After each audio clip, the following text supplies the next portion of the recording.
Microcelebrity Supernova. Oh, Microcelebrity Supernova.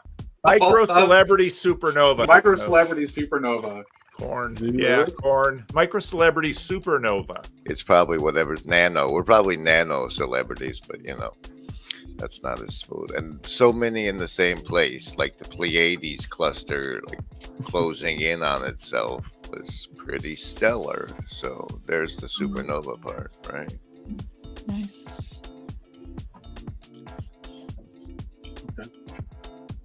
I like the things that you say and I find you interesting and this is cool. It was just like, wow, this is not there's only so much of that I probably need. Like I'm not, and part of that is really personalist knowing, right? Because do you get to know people through an academic, didactic presentation of emissarianism, or do you get to know them in an estuary where you're talking about your life? And that's what TLC has been. I mean, that's how I got to know all you. I mean, minus Grim, you're still keeping yourself at a distance. Well, that's right. Michael Martin has actually really modeled well what it means to be celebrity. I mean, the man is published. He knows a lot of people who are, well known, let's say, quasi famous in certain. He edits for David Bentley Hart,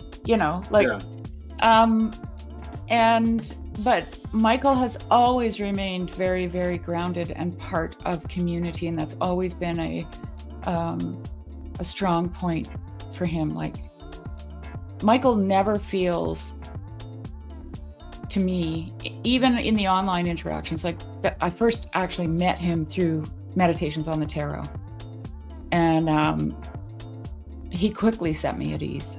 Like, just, I was really nervous about talking to this guy. Like, he was talking to my sister at one point at the conference, and she's like, "Oh my God."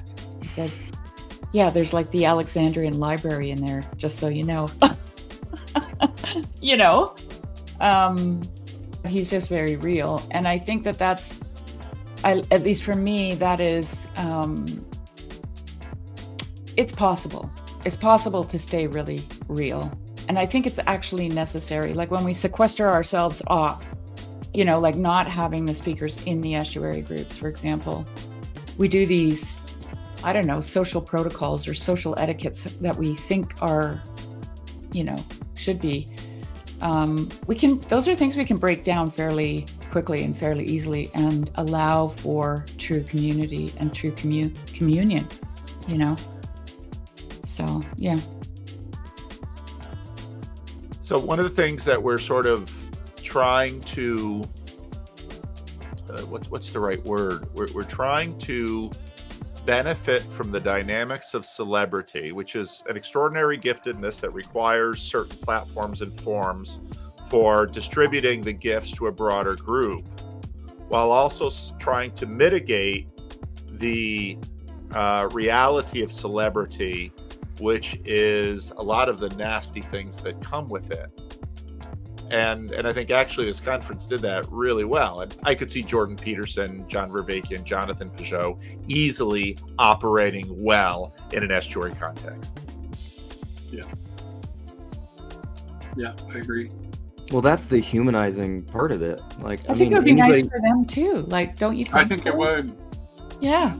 In an estuary, people, that's probably one of the things I came away from the conference too, is just how just unbelievably amazing all people are.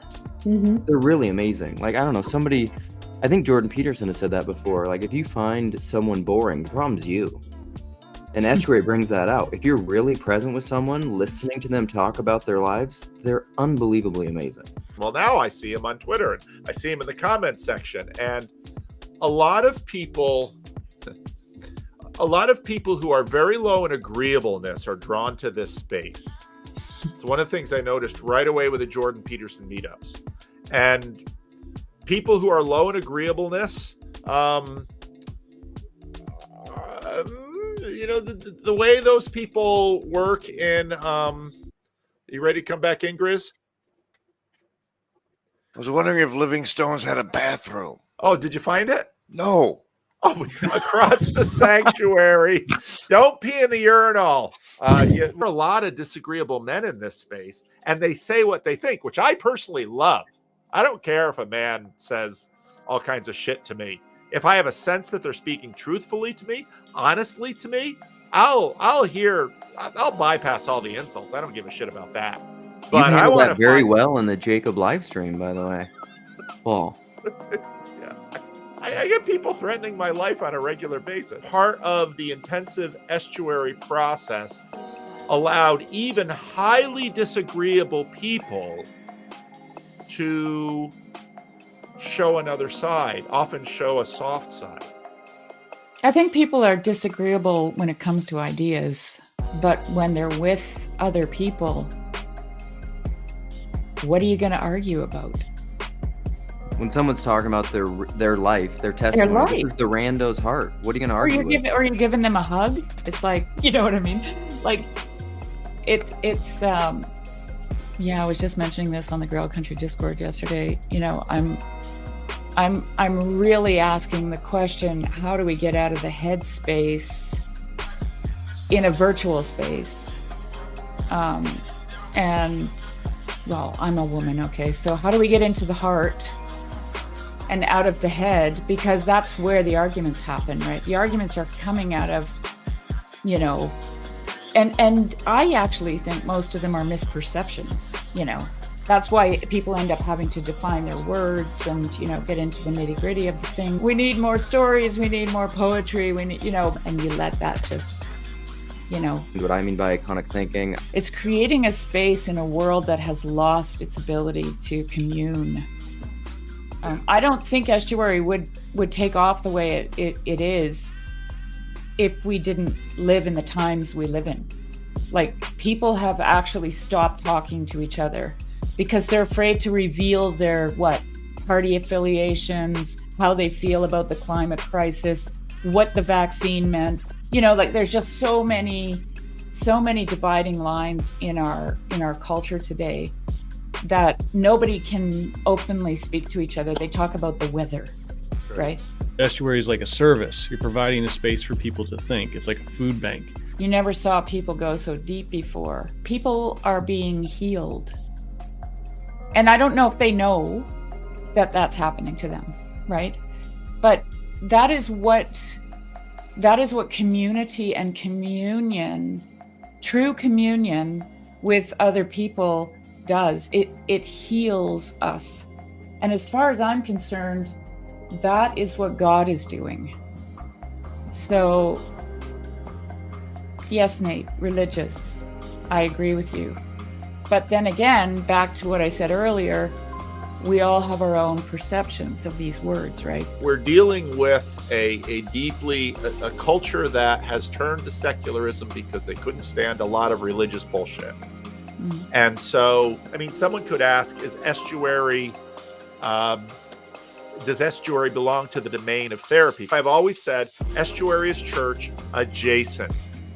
I want churches to host these spaces. You could take the estuary protocol and use it for your Bible study, sure. But if you're going to have an estuary, if you're going to use that word for it, it needs to be church adjacent. A lot of the times, churches are the salt water. I don't know. It is.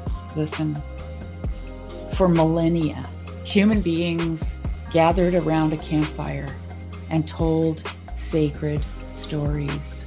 Stories of their exploits, stories of their fears, stories of their hearts, right? That's church. That's what church is or should be. And that's why it feels like church should be, right? And I think that's actually, just listening to you talking about it, Paul, I was thinking that's what's happening in the estuary groups. The only thing that's missing for me is a campfire. An actual campfire. You look at the Orthodox, it's like the liturgy, the liturgy, the liturgy. You look at the Catholics, it's the Eucharist, the Eucharist, the Eucharist. You look at the Protestants, it's the preaching of the word, the preaching of the word, the preaching of the word. And I think we're coming into a new era where it's the communion of the saints. Oh, beautiful. Yeah. Yeah.